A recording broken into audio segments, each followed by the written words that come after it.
Bonjour. Une entreprise à caractère commercial ne peut espérer commercialiser convenablement un produit que si elle dispose d'une force de vente qualifiée, capable de faire face à tous les aléas et les situations de blocage que peut rencontrer lors de la prospection ou lors de la commercialisation, bien généralement dans l'exercice de leurs activités. Donc le choix d'une force de vente qualifiée est primordial, à savoir que pour trouver un commercial, ce n'est pas une tâche particulièrement facile, car peu de personnes peuvent disposer des qualités humaines, professionnelles, requises pour réussir dans le métier de commerce. À la lumière de l'expérience que nous avons vécue, le choix est généralement porté sur d'abord les valeurs de l'individu. Est-ce que cette personne dispose de l'éducation nécessaire pour assurer la représentation du produit et la représentation de la société? Parce qu'il ne faut pas oublier que c'est l'ambassadeur de l'entreprise et du produit vis-à-vis du client. Donc il est absolument nécessaire qu'il puisse, dans un premier temps, assurer une connaissance parfaite du produit commercialisé, une connaissance de l'environnement, une connaissance des exigences du client et une connaissance également parfaite de la concurrence.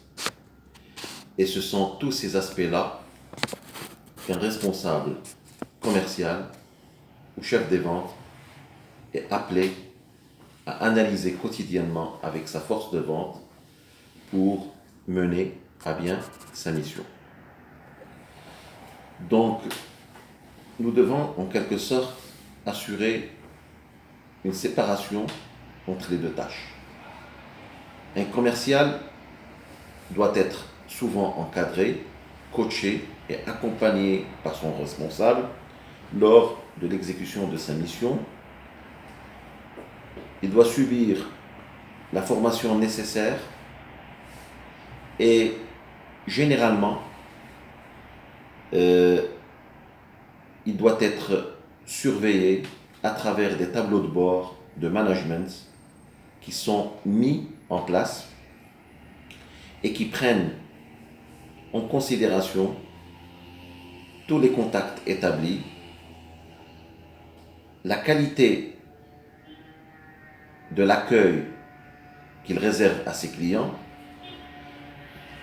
les actions qu'il mène et le résultat, bien entendu. Dans tous les métiers, on constate que le résultat premier auquel on voudra aboutir, c'est le volume des ventes. Viendra par la suite la marge dégagée, parce que l'entreprise doit gagner pour qu'elle puisse assurer une pérennité, sinon on sera appelé à baisser les rideaux à la fin du mois, et on est obligé de payer les salaires. Donc, il doit prendre en considération qu'il a un objectif qualitatif et quantitatif.